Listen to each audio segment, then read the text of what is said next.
What's your name? Janvi. Janvi, suppose you are reporting a bilirubin 22.4, right? Yes, sir. And clinician is calling you and asking, Dr. Janvi, you are saying it is 22.4. Yes, sir. In this neonate, I have to decide about exchange transfusion at 23. By any chance, can it be more than 23? What will be your response? Yes, Sir, Janvi? sir, it cannot be more than 23 Why? because we have given one value, but like if we think that we can go plus minus some percentage up and down, then probably it can be 23 also. But when for a clinical intervention, it has to, like, if this test is giving meaningful information about an intervention, then we have to be very clear about the value. No. Clinician is asking a simple question. Okay, sir. Dr. Janvi, by any chance, can it be more than 23? He wants some response from you in 1 or 2 lines. So what will be your response? How you will satisfy him? Because if he is avoiding that exchange, you are saying it cannot be more than 23. He is avoiding that exchange and say it is more than 23. This bilirubin crosses blood-brain barrier, will get deposited in the basal ganglia, connect us ultimately severe mental retardation. And if he is deciding about exchange at 22.4, this hyperbil is more common in the preterm neonate. And Yes, they are more susceptible to septicemia also. If anything happens because of this invasive procedure to that neonate, and he doesn't have any biochemical support for his or her decision. right. So this So is the measurement of uncertainty. if suppose you are explaining the concept, you are saying, see, we are running controls daily, and considering the variation observed at this high level based on our control results, our standard deviation is 2, and 2 multiplied by 2, 4. Our standard deviation is 0.2, 0.2 multiplied by 2, 0.4. 0.4 is covering our 95% variation. They have also read Park and Park. They will also understand it is not something which you have developed. It is a statistical concept, and they have also read their Park and Park PSM book.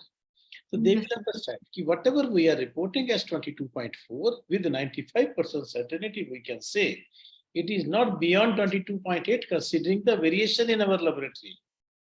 Right. Had it been 0.4, had this SD been 0.4, then measurement uncertainty would have been 0.8. In that case, it was possible. What we are reporting as 22.4, this can be 23.2. But here in this case, it cannot be 22.8. This we can say with 95% certainty. They will also understand, okay, we will get this repeated after 3-4 hours. And now suppose they are sending sample again. Now, and the child is under phototherapy. Now suppose it is 22.7. Then they will apply the same concept and then they will go for exchange. The child was on phototherapy, still bilirubin has progressed to 22.7, and considering the uncertainty, it can be 23.1. Is it clear, Janvi? Yes, yes. That way we have to apply this knowledge in our day-to-day practice, right? Right. Thank you. Right. Okay.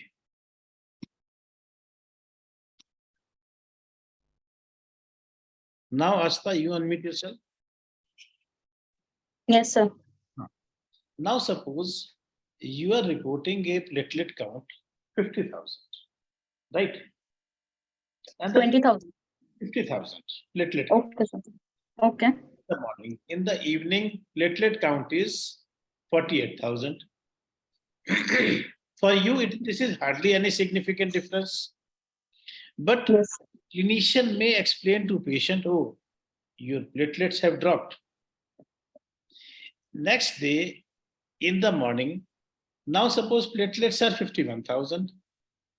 Again, it is hardly bothering you. It is more or less same. In the evening, suppose it is 49,000. Now the clinician will call the laboratory, oh, you are giving erratic results. We are confused. Patients are fighting with us. Sometimes you are saying platelets are increasing. Sometimes you are saying platelets are decreasing. This happens or not? Yes, sir.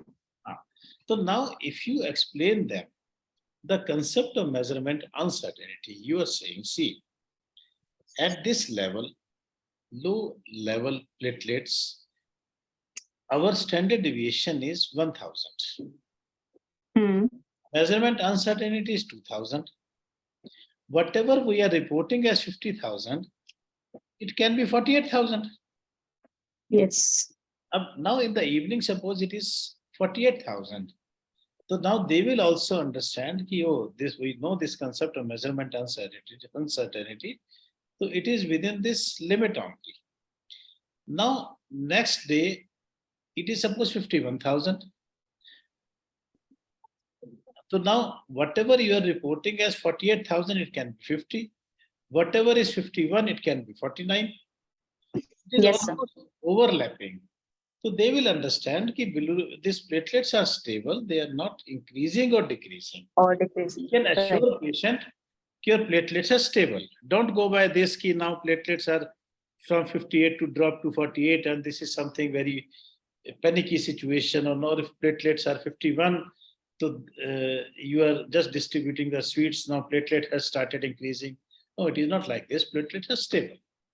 So if you are explaining this concept of measurement uncertainty to clinician, wherever it is relevant, so they will also understand and they will also appreciate, yeah, laboratory is helping us in taking better decision.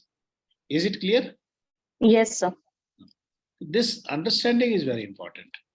Now, who is microbiologist here? Anyone? Who is microbiologist?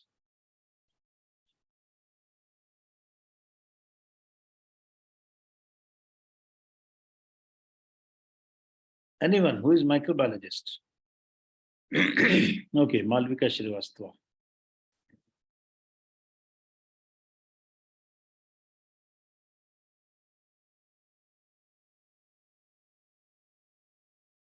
Yes, Malvika, unmute yourself.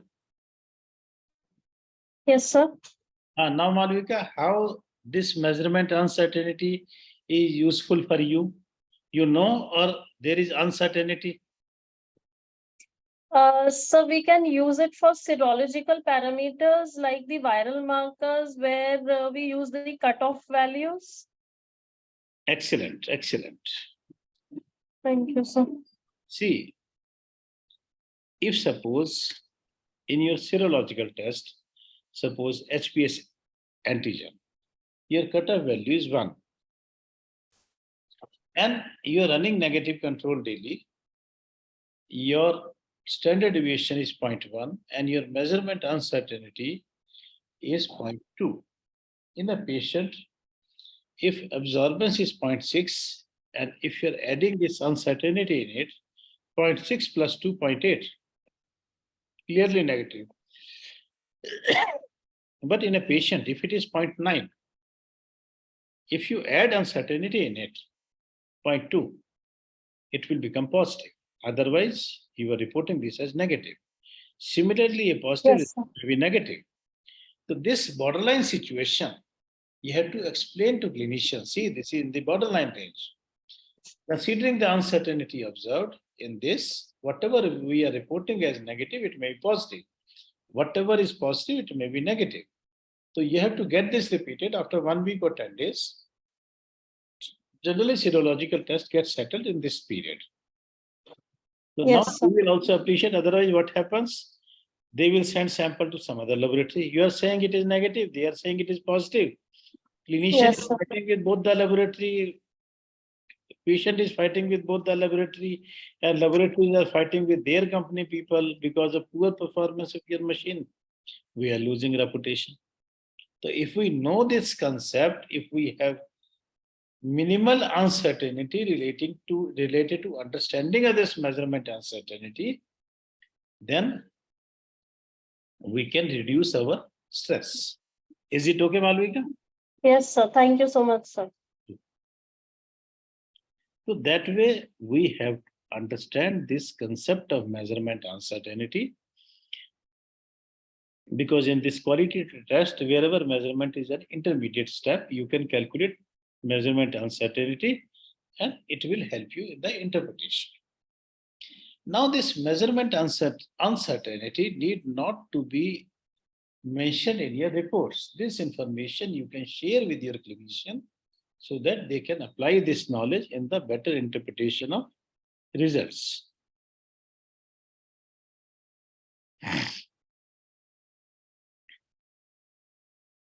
Now, what is metrological traceability? Anyone, what is metrological traceability?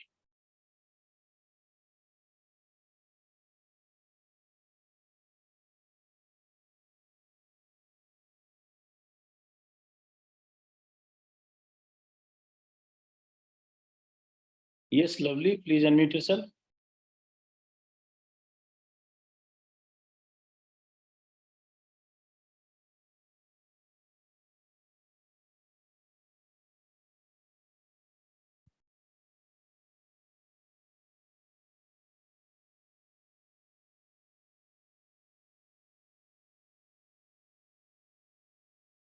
Okay, see, what is the structure of your equipments?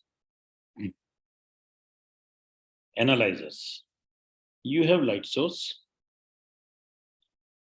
Light is passing through a colored solution, which you are preparing with the help of your reagent. In this reagent, you are either adding calibrator, or you are adding control, or you are adding patient sample. Measurement is present.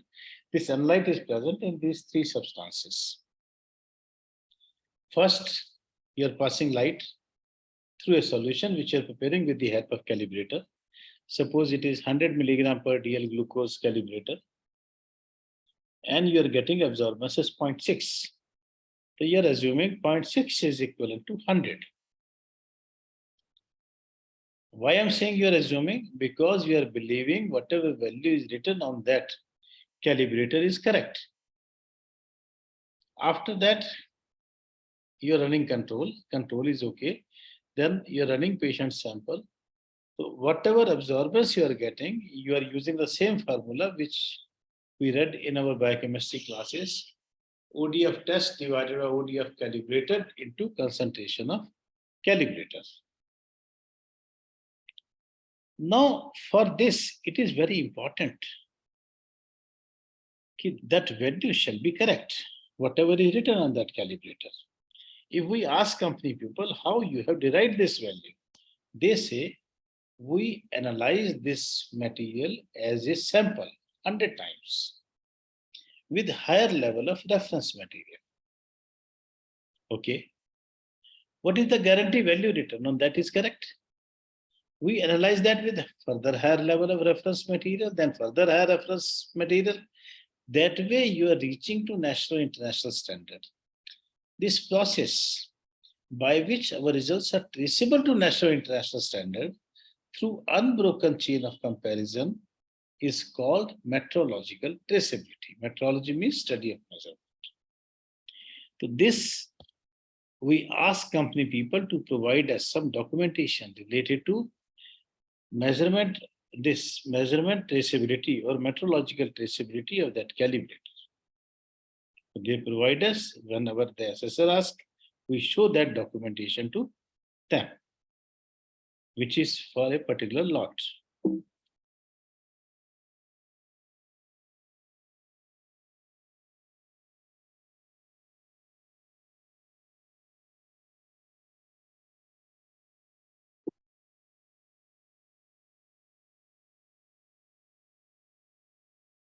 Right? So now, what is lot acceptance testing? Lot acceptance is requirement of your clause 6.6.3. Whenever you are starting a new lot, you are performing lot acceptance test for different type of reagents. Suppose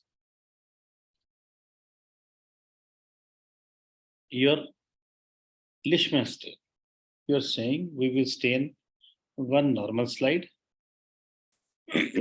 one slide of thalassemia trait,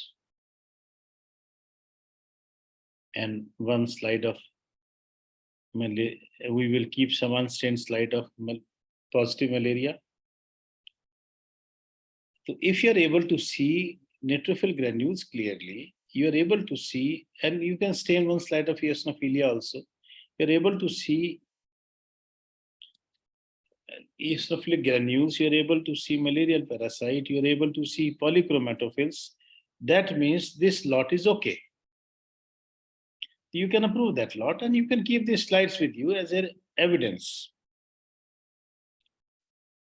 Same is true for your Zn stain. You can keep some unstained, already analyzed slides. But when you want to approve a stain, you keep unstained slide of trace and positive and negative. Don't use 4 plus, because even if there is some compromise in the stain, still you may get positivity. Then in qualitative serological test, keep some already analyzed positive and negative sample. If with a new lot of reagent, positive is coming positive and negative is coming negative, this lot is acceptable. And for quantitative test, a change in the reagent lot shall not give you unacceptable variation. You cannot say, I have changed this lot of reagent. So a particular patient's result was 106 with the previous lot, now it is 143. This is not acceptable. There should not be this much variation. So for this lot acceptance, whatever LJ chart we are plotting, we can use the same LJ chart. If with the new reagent, results are within acceptable limit between -2 to +2 ST, that lot is okay for you. So this is how you carry out lot acceptance testing.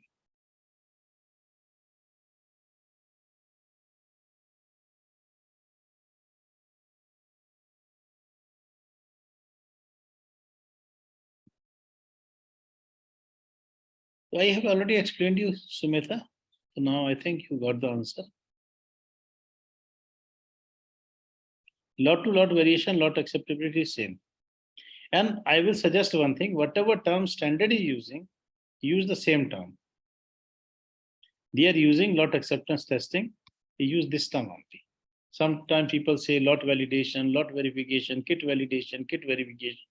Whatever standard you're using, use the same terminology.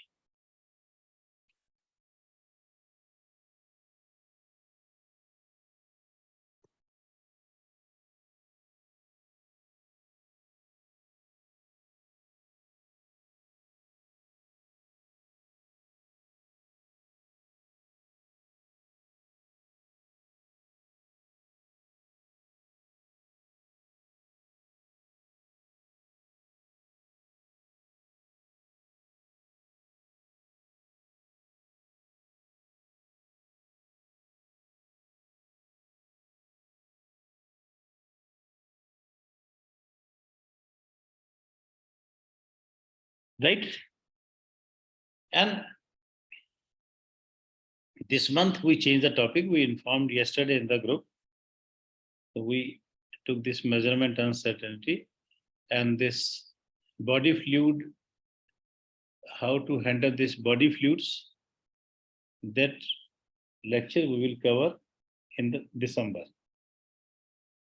when this measurement uncertainty was planned. The issue of remote signing authority, it is still pending. These NABL people, they are working on it. So you may get this information in the new 112. For lot acceptance, you can use control of two different ranges. One is normal, one is high.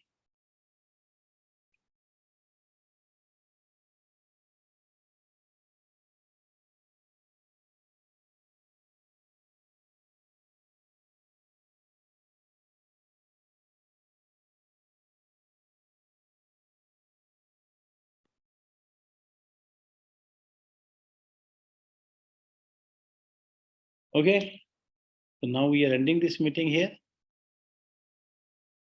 Thank you very much for your participation and your patience. So we meet now next month. You will get feedback from in the group.